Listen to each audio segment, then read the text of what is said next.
I'm going to show you a super easy way on how to paint a few pumpkins on any home window, any business window, anything to make something a little festive. I'm going to be using interior house paints for my painting, but you can use anything you have at home for craft paints. You can use anything from folk art, anything from Hobby Lobby, Michael's, Walmart, you name it. And same with the brushes. You can use any craft brushes for this. You're just going to pick whatever ones you have on hand. This part you do not have to do, but I am pre-outlining my pumpkins just with like some ovals or half circles with a chalk marker that is white. You can also use an Expo pen. You can also use a Sharpie that will stay on the window. It is removable, so that's okay, but you kind of want something just for an outline that is removable. So any Expo pen or chalk marker you might have on hand is going to be perfect. You also can skip this part completely. I just grabbed my next craft brush I had on hand, which was a round brush, and I'm dipping into some white paint. I have my little handy pail with a liner, which is actually super convenient. But again, you can just use a bowl, any cup, Dixie cup, plastic cup, even paper plate, it doesn't matter. You can even use tin foil on top of a cookie sheet, anything that just doesn't stick and doesn't have to be washable. So then I go in and I re-outline what I did with my chalk marker. You can also skip this part, but this is actually going to help me guide myself because sometimes when I trace out with the chalk marker, I do multiple lines for one shape. And this is where I'm going to fine tune that shape and just make sure that I have the lines that I actually want. And that's going to be my starting point to actually fill in the rest. As you can see, the lines that I'm doing aren't completely white. They aren't perfect. It doesn't matter. I do want enough paint on there so it shows up. So I'm going to re-outline a few of them. I will do this in all my pumpkins as well. If you mess up, that's okay. This is not the part that we're going to pay attention to the most because we can always fix it. I want enough on there so I can actually see these lines after I do my second coat when I roll it on or continue to brush it on. The white I use is actually ceiling paint. Every artist has their preference. However, I really like ceiling paint because it's flat, it's got a little bit more white pigment to it. I also have them add more white pigment to it when I get it and they shake it. And being that it's flat, it goes on a little bit smoother. It does make it sometimes a little bit more hard to remove, but with what I use to remove the window paintings, it's really not that much more difficult. Sometimes it just starts to crumble, but as long as you keep it wet when you're removing it, it's fine.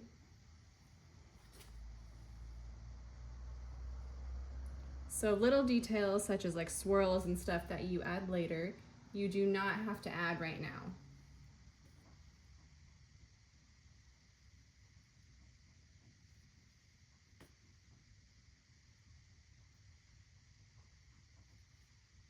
So that gives me a general idea of my outline. You can kind of see that a little bit better.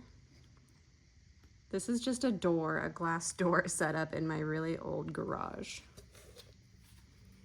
So if there was like, if there was maybe a small stem that I couldn't roll on or I didn't want to spend my time painting, if it was letters or little details, I would fill in white with my brush. Just because sometimes it's just easier to get to than waiting for that roller to get in. But for bigger pieces, and I like to paint big, I usually take a roller to fill this in. It doesn't have to be perfect. Sometimes I want two coats, sometimes it doesn't matter. Like the stem over here, maybe I'll do it with my paintbrush.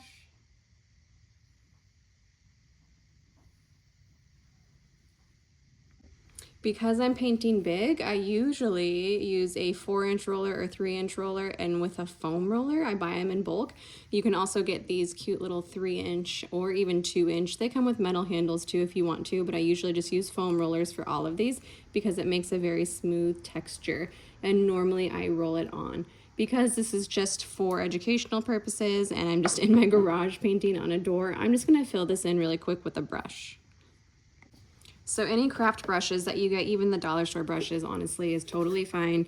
You only need 1 or 2 brushes for this. I'm just grabbing, I have this flat brush. I typically get these at Walmart or Hobby Lobby. It's 1.5 inches. This one's actually brand new, which is funny to me because I rarely have brand new brushes. But I'm doing very thin coats, and you're gonna feel it kind of like slide as you first start painting, but you will get used to, it'll take a few windows, but you'll get used to the texture. What you don't want to do is do so many thick coats because it'll never dry and it's just gonna pull up from those bottom layers each time you paint on. So I make sure to, even though it's going to be transparent, you can always do a second coat. Every coat you do should be nice and thin. It doesn't have to be pretty because this is going to be covered with color. Now, a lot of artists actually don't even use a white base coat, and a lot of that has to do with preference and style. You know, if an artist is using maybe like, I don't know, I've heard that Benjamin Moore or a paint exterior, they don't feel like it needs a white base coat because it shows up so well. I always like it because I do feel like a lot of colors are not as pigmented as I would like, and I don't always like to buy the finer quality paints like the, you know, Behr Marquee. Behr's my favorite paint, but Behr Marquee and, you know, every color, I don't like to do that. I go to the sample section or the oops section, and I get little paints for 50 cents, and those last me sometimes a year or more. It just depends on how often I use the color. And I typically grab every color that's there, even if they're the same, because I know that I will go through it and use it. I'm fairly lazy and I don't like to mix my own colors. I like it to be pre-mixed, and the more opaque, the better. So you can see when I'm doing this, I'm trying not to get, like, I don't want really thick globs, but you can actually see the outline still, and that was our goal. So you paint the first one, it dries a little bit, it bonds to the window, and then you paint the second layer, and you can still see the outer layer.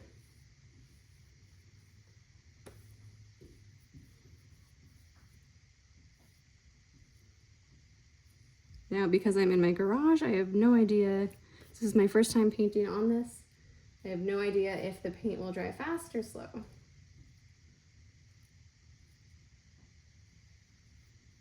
Usually in the winter it dries pretty slow and it is pretty cold in my garage. This is what I run into every winter when I'm painting. I do bring a generator and a blow dryer with me, but sometimes the splashes are so big that by the time I get back to it, it is dry. This one is pretty small. Now, I always paint on the outside of windows. Very rarely do I ever paint on the inside windows. I do live in the Pacific Northwest. Also, I'm just doing this as I talk, so it doesn't matter, but it's very rainy, wet, and cold, and I've never had a problem with paint sticking. I obviously don't paint in torrential downpours when there's not a cover, but if there's a little cover, I still go out and paint. It's fine. I just don't want my stuff or me to get drenched, that's all. Okay, so in the summer, this dries quicker than you can paint it, but in the winter, this is what you're gonna see, white base coat. It can be nice and dry. If you're at your house, depends on what state you live in, right? But when you're at your house, this should dry pretty quickly. One thing you do want to be careful of is getting too much paint on your brush so where it drips down below you or on anything like your window panel or anything like that. So it will scrape right off, but you want to wait till it dries, most likely. And checking to see if it's dry enough, I just touch it. If I see my finger marks, it's not dry enough. So my guess is because I'm in my garage and it's almost 7 p.m. and pretty moist outside, is I'm gonna have to go get my blow dryer. You might have to do this in layers, or it's gonna take more time when you're at home, or just connect a blow dryer and blow it dry. 100%. You don't need to be listening to my blow dryer right now. So every time I blow dry, I will be speeding up the video and then muting out the sound. Okay, there are probably parts of this that are not dry yet, but that's okay. When I touch it now, it's dry to the touch, so I know it's gonna be okay. Another trick I do in the winter is I add a little bit of alcohol to all of my paints, because I like to put them in little baskets or bins like this, and I just reuse them. They're just little muffin tins. I just pour a tiny dot of little alcohol in it, spin it around, and it actually dries a little bit faster too. So you can pick your colors that you choose. You can do generic orange, you can do white or cream, you can do pink ones, you can do green ones, brown ones, whatever you want to do. I'm just going to stick with the generic 3 colors for now. One's going to be orange, maybe a green one, and a white and not teal. Or you could also do a teal one, but or a white and a tan one. It doesn't really matter what order you do it in. It's just preference. So I'm just going to do a base coat on all of this, knowing I'm going to come in with a second coat and then add details later. But the base coat helps get that coverage. Orange, this is the typical orange that I go to. This is just typical Behr paint and primer. This is the, basically if they have multiple lines, this is the bottom line. I always use eggshell. For the white, it's ceiling paint actually that I use. So I'm gonna have this pumpkin in the front. So I don't take care of my paints, as you can see, so they get kind of thick. So I often have to go in and re-dip for getting paint, but that's okay because I'd rather use little paint and pull it around and go back and forth and spread it out as it's thick. So strokes don't matter here. I'm just going to try to get some paint on there. You can see when I'm going back and forth, I'm using both ends of the brush. That is a skill sometimes people have to practice, because a lot of people do this, and they're not, or they're using like one end of the brush, but you want to go back and forth and you want to do it swiftly and kind of fast. Getting the edge doesn't matter. You want to get close to it, but you don't want to go over it really. It doesn't matter if you do, but I like to outline mine. I'll show you that in a minute. You do not have to. And this is just my style of painting. Remember that, because everyone has their own style. So you're going to do it differently. So many other window painting artists do it differently. But this is just an easy at-home way. So I grab any house paints or any Oops paints from Home Depot. I don't prefer Lowe's because they have Valspar. I don't prefer Valspar paint. I prefer Behr's, so I go to Home Depot for that. I've tried Benjamin Moore, also not my favorite. So far I haven't, tried anything that compared to the quality I get from Behr, especially their Dynasty line, but they don't actually provide samples in their Dynasty line anymore. Okay, so there's one base coat of orange on that one. I will also do the stem brown, but I'm gonna come in and do all the stems last. Let's go with this one. I think I'm gonna go cream here and then green here. I have a pre-mixed cream. This is a Oops sample. This is a Behr Marquee one, so that's really good. This is eggshell. It says the name is Rice Crackers. So again, this was just an Oops paint I got for 50 cents. Let's see what color this actually is. It looks like I've opened it. It is actually pretty creamy, so I do rinse and dry off my brush really well. Oh, that's really pretty. When it's new, it's nice and runny. It's funny. So this is just a cream. This color is actually fairly opaque, so I don't even know that I would normally do a second coat. I will because of teaching reasons here. But if I don't see a lot of the white underneath, or if it doesn't look transparent, I like to leave it. But I'm pretty particular. I don't like to be able to see through any of the colors. So when I'm painting, I always do extra coats. As a viewer, most people wouldn't even notice, honestly. Because I'm up close and painting it all the time, I do notice. Yeah, that's a really pretty cream. So I'll come in and do like the shading and stuff. You could leave it like this too. You do not have to do shading or highlights or anything fun to it. It can be very basic to start. So there's my cream. Let's see if I can find a nice green.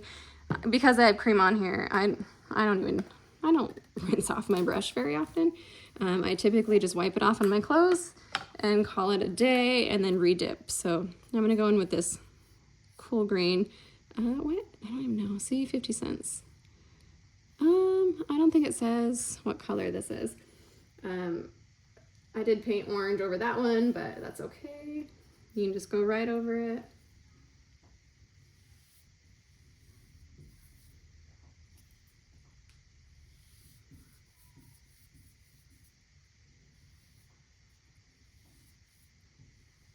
You can do fancy pumpkins. Mine are just, everything I do is pretty cartoony, simple, and illustrative, and it pops a lot. So everyone has their preference on if they want realism or they want to add more detail or less detail. Okay, so there is a cream, an orange, and a green pumpkin. I'm gonna do the stems. Let me find a brown. This brown, I did get, this one was Chocolate Therapy. It's actually pretty translucent, so I don't care for it. There was one that I had that I'll have to get. It's a little bit more of a lighter opaque brown, but multiple layers, it'll look fine. Sometimes I go in with an opaque brown or a light brown and then go back in over this, and it covers really nicely. You don't have to do all your stems brown. Maybe I'll do this one kind of green, but this one can be brown. And it's fun because I don't rinse off my brush. I still have green and cream on here. And it adds, it kind of made it opaque for, or by itself actually.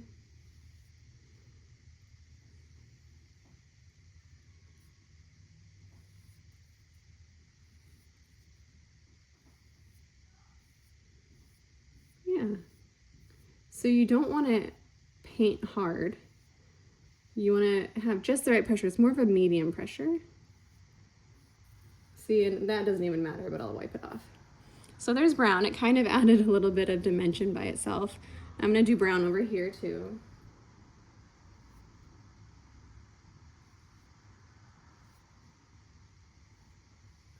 You can grab a smaller brush. I just get impatient, so I would say grab a smaller brush for smaller parts, but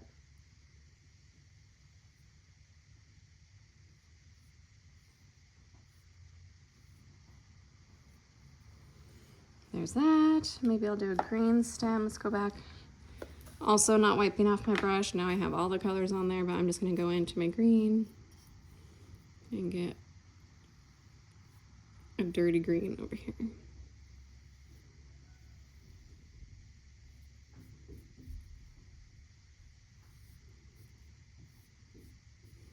There, so that's one coat of everything. I will add some little loop-de-loos a little bit later. I'm gonna dry this because it's super small and I'm moving quickly. I'm gonna dry it with my blow dryer.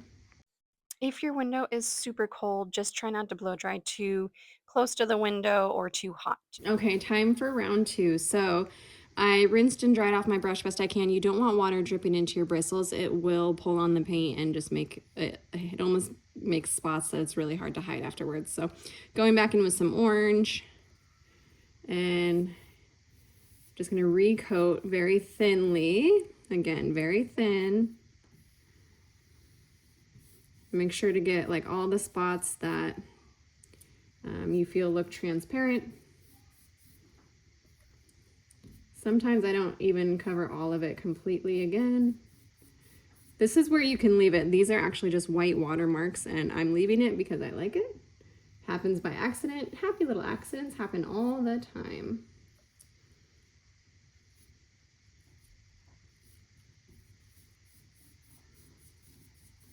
Okay, so while that's wet, I'm not gonna rinse off my brush, or you can have another one on hand. I'm gonna go in with, this is optional, you can leave it completely like this and be fine. I'm gonna go in with some yellow and very gently pull in one-sided strokes. So I'm not going back and forth, but you can, I'm choosing not to do that. Happy accident, we're gonna have to fix that. Happens all the time. Cool. Our black outline will help this too. So then I'm gonna come up here. Sometimes I don't even try to, keep this in certain areas. I'll just go back and forth. It pulls from the wet orange. Try different things. See what works for you. See what you like. Everyone likes different things. You just want to do it when it's wet. That's important. Okay, so that is there. And then I am going to actually go in with some brown. You can also use red here. So I'm actually going to go in and finish off like my oval shapes here. Come in from the bottom. You can leave it like this, or you can kind of dry brush up. If that one's too thick, which for me it is, I'm gonna dip right back into my orange and spread it around.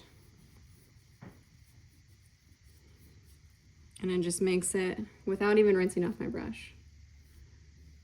It might just be easier for starters or beginners to just avoid this part and just do a orange pumpkin. Maybe add yellow if you want. It can be kind of intimidating to add darker color. So I just put some wet orange right over that brown and it spreads it around. I'm just gonna do a little bit here as well.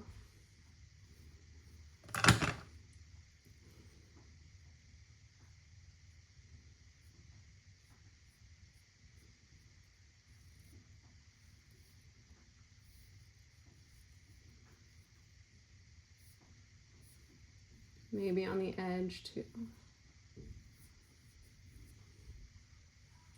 Cool. Yeah, I mean, add what you want. There is a point where you need to stop, don't do too much, and that would be now probably, especially for beginner tutorials. Okay, so I'm gonna rinse off my brush. We're gonna go in, we're gonna do the cream one. I think I'm just gonna add a little bit of brown or green here, and then I'm gonna do maybe a darker green or just some white on the green one. So for the cream, I'll go back in. Where did I put my cream? Okay, rice cakes. I'm just gonna go in, add a little bit. This one's really fresh and runny, so it's nice to spread. One benefit of taking care of your paints.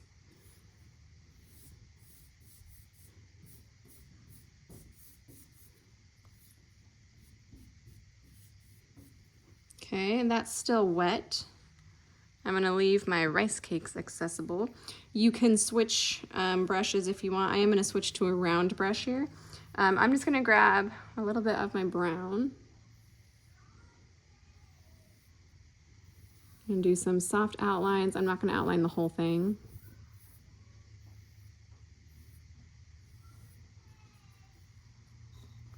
And then go back in with my cream right over it to kind of lighten it up. Blend it in.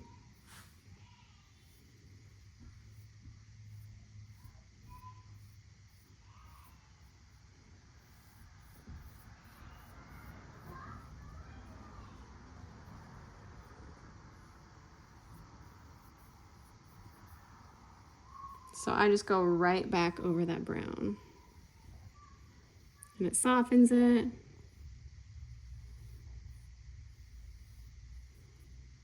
Again, you do not have to do any of this. You can just leave it one shade of cream.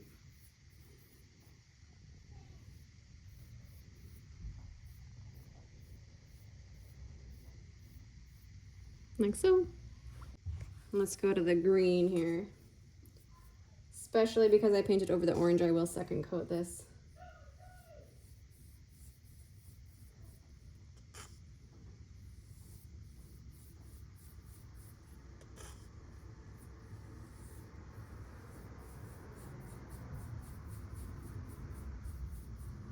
So I got one coat of green on there. I try to avoid using satin because satin gets kind of translucent because it's got obviously satin glaze in it, so it just doesn't go on very well.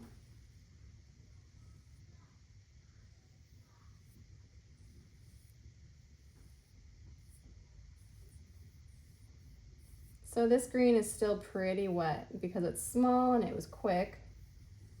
So I'm just gonna circle through.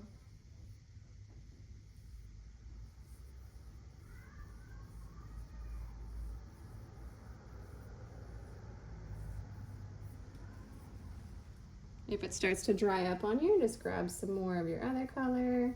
It's always changing as you paint, so when you get one coat on it and you know you have to do more coats, know that it will not stay the same.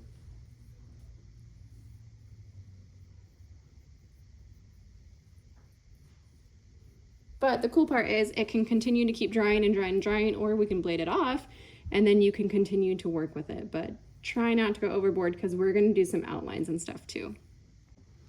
Okay, I'm gonna go back in for my stem here. And I'm just gonna do a second coat. This still has green on it actually, so that's okay. Just keeps changing as I go in. Up and down, up and down. You can make it blendy with very light feathery touches, or you can go side to side. It depends on your brush really. And then I'm gonna go in and do the, oh, you didn't even see that. Well, I painted that one. Let's go in and do the green stem.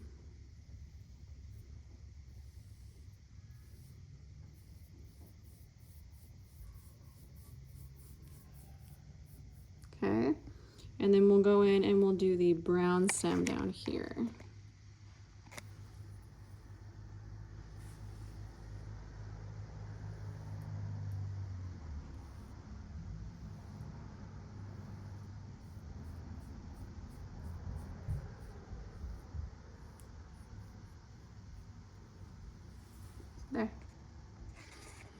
Okay, so we have our highlights, shadows, whatever other colors we want to add to it, you can. Okay, so now you can choose any color. I'm going to choose a yellow color for the outline. You do not have to do an outline. I'm choosing to before I do my black outline. Again, personal preference. I'm going to go with a yellow. When I first started, I did a lot of just pure white. And I'm going to overlap any area. Maybe I came out of the shape and I didn't want it there. Why are you not painting? I am painting. How? Okay, paint with you. Not on this. Do you see the yellow lid? Yeah. Over there, you can grab that and paint on that. What will you would? That big one right there, that has paint on it. Yeah, but I still don't have paint for me. I have paint. Yeah, but is it for me too? We can, Yay! Is it for me right now? yeah. It can be, yeah. Somebody was that bush down there. So Cal's paint right now. Can you finish your shake first? No. I want to paint right now. You will be hearing some child conversations in the background during this tutorial. Can I paint on this yellow lid? Yes. Yeah, but I need some paint. Okay, I will get you paint. Okay, so just finishing up that outline. It's okay if you do the outline where it's not supposed to, or a little within the shape or whatever. You can always repaint everything. That's the cool thing about window painting, is repainting over existing is totally fine. I like to fill in all the gaps with my outline color. So if there was a gap here, I like to fill it in. I don't like to see any blank space in between shapes. That's just me. What are you talking to your camera to? I'm talking to my fellow friends on wherever I post this. Oh, Yeah. what are their names? I don't know their names. Oh, can you tell me? Well, maybe someone's name is Katie. What? Yes, that's our brother that he wants to play with us. Oh, okay. Yeah, so he does. Okay. Okay, so I have all that outlined. I actually really want to take, well, you can do this with white too, but I'm gonna do a little That's yellow who here, our brother is. a little yellow here, Kate. and then a little yellow here. That's what my brother wants. And then I might do some here. I'm just making this up, I don't know, but I usually just do different shades. Usually with white, but I might add a little bit of white, but I want to keep this neutral too. So most paintings I probably would do a white. You can do maybe a little bit. You do not have to do this part. It does help it, for me it makes it pop a little bit more adding all these highlights, but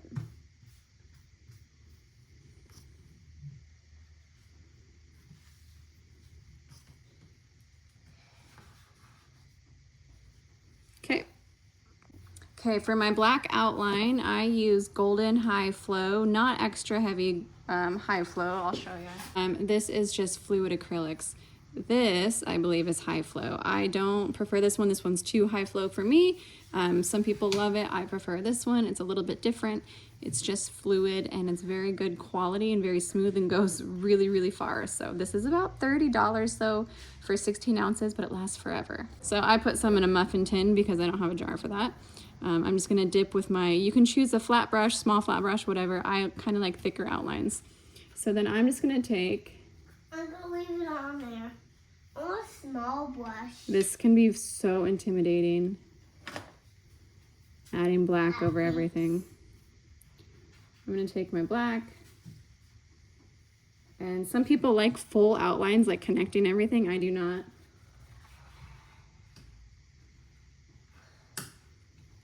I'm just gonna try to stay the same in width the Oh, best I because can. have to help. What? If your hand is unsteady at all and you do too much black or too little or anything, you can always wait for it to dry and go back over it with maybe some white paint, then some color, and go back and change it up a little bit as you can. But it doesn't really matter if it's even, it still looks good in the end. Letting the yellow outline dry is probably ideal because it is mixing a little bit. And that's just because I'm impatient right now with my child kind of right behind me painting everything. Okay, give me some more colors because that one got spread out. Yeah, I can. Give me 1 minute, okay? Tiny, tiny, tiny, more tiny. Need more tiny, more tiny, more tiny. Now I'm gonna go inside. Okay, See you bye. later. See ya. Hey, Daddy, I was talking to Mom. Something like that. Like here, I would have been a little bit more careful in real life, and if I wasn't impatient, I would probably just I would go back in and do an even yellow outline here, and that's probably it. Again, you can do still some white highlights. I'll show you what that looks like. So you can do white instead of yellow or both. Mommy, Yes. I slipped onto my back. Are you okay? Yeah. Watch, I keep the ball. I want to just. Oh! Oh. Pumpkins. Making your own window and Yeah. placing it with that. Yeah. Okay. This is where I'm going to teach you when you're ready. Okay. Yeah. Thanks, Mommy. You're welcome. Okay, so a few more things that I would do to add to this. Again, this is, oh, I forgot the black down here, but this is, it became from simple to not super simple. Again, adding the shadows, the highlights, whatever, you don't have to. It can literally just be the color without an outline, and it looks just as good. Before we did the yellow and the black and the colors, you know, it would just look totally fine. So I'm gonna go in, I'm gonna actually dry this before I keep touching the wet paint, and then I'm gonna fix this, and you're gonna see. Okay, things I might do to add a little bit of flair. Doesn't really matter. I can take maybe some green. Hey. Start at the corner. You can do some little loop-de-loos. Hey. Mommy. Make sure it's dry when you do this. I'm not sure right now if my black is dry. Paint with me? Mommy. Mommy. Are you recording? I am recording. Why? Why are you Okay, recording? another thing you can do Yeah. that I usually add to all my paintings, but again, just my style, is I go back in with some white paint and do some soft, fun white outlines. Okay. This brings attention to the window from far away. Okay. And I usually just follow the shape best I can. And that's it. So super colorful, bright. This actually will draw a lot of attention to windows. This is something you can do on your home windows. How to remove it, I will show you next. Okay, to remove this, let's just say this has been on all winter. You typically should only need Dawn dish soap and water, just warm water. I usually bring it in a hydro flask. So I just had a Yeti Hydro Flask. I just took it from my husband a pretty long time ago, and I put warm soapy water in there with Dawn dish soap, and I take it with me. If you're at home, you can pull this from a sink and add soap, and then just put it in a bucket or a bowl. So I usually use one of these up, and then I put the warm soapy water in here, and then keep it in this little sprayer. When I have a lot to remove, you'll see me use this a lot in my videos, and this just sprays quickly. The water doesn't say super warm in here, and that's okay because I'll do multiple layers. And for video purposes, this is my warm soapy water here. This has been on a while. There's going to be windowsills down here and everything. You can put a towel or paper towels, whatever you want to, but that's okay. This is actually the Dawn Power Spray. You do not need this. This is if you use kind of what I use, which is the higher line of paints. If you're using just basic, this is all you need. So you can let that sit or keep it wet while you're working. Sometimes I use crud cutter. Depends on what I use to get my base layer on and the weather that it's been. When it's really intense paint, I will use this. This is citrus strip and it removes paint pretty easily and it does not harm the window. Other things you can use is latex paint remover, but if you spray that, it will drip down, so you'll want to make sure to keep it off any windowsills or any paint below. Next, I always have another bucket or bin for paint scraps, and I have a window blade. You can buy these at any hardware store. I prefer the Stanley one, the angled one like this. It's easier on my hands. You can get bigger ones, longer ones, whatever you want. These are replaceable blades. This one I will be replacing before I do this because this one has not been cleaned since I removed my last window painting, and that can scratch the window. So even though it's sprayed and my paint wasn't completely dry from the last one, so it is dripping a little bit, but that would not happen because yours might have been on there for a full season. So I always grab a spray foam glass cleaner. This is where, like when I'm cleaning and I have a big project, I will spray this to the areas that I'm cleaning now and then clean as I go. So I would spray this here, scrape this off, move on, spray it, get it wet, because if it's flat or eggshell paint, it will crumble in your hand, especially with a sealing coat, sealing base paint coat behind it. So I always take my hand on top of the blade, trust yourself as you will, and kind of push it. I hold my hand here, it's gonna get gooey. I hold my hand here, so if I didn't, you can see how it piles up, it could fall down and it's hard to pick up. So I always hold my hand here and scrape. And then I dispose of it in my paint bucket and move on.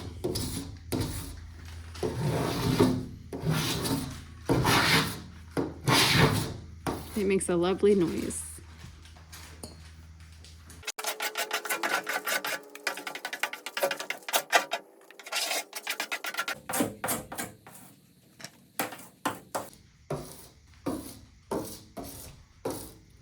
This does not happen. My paint was still wet because I just painted it before I posted the removal and started removing it video.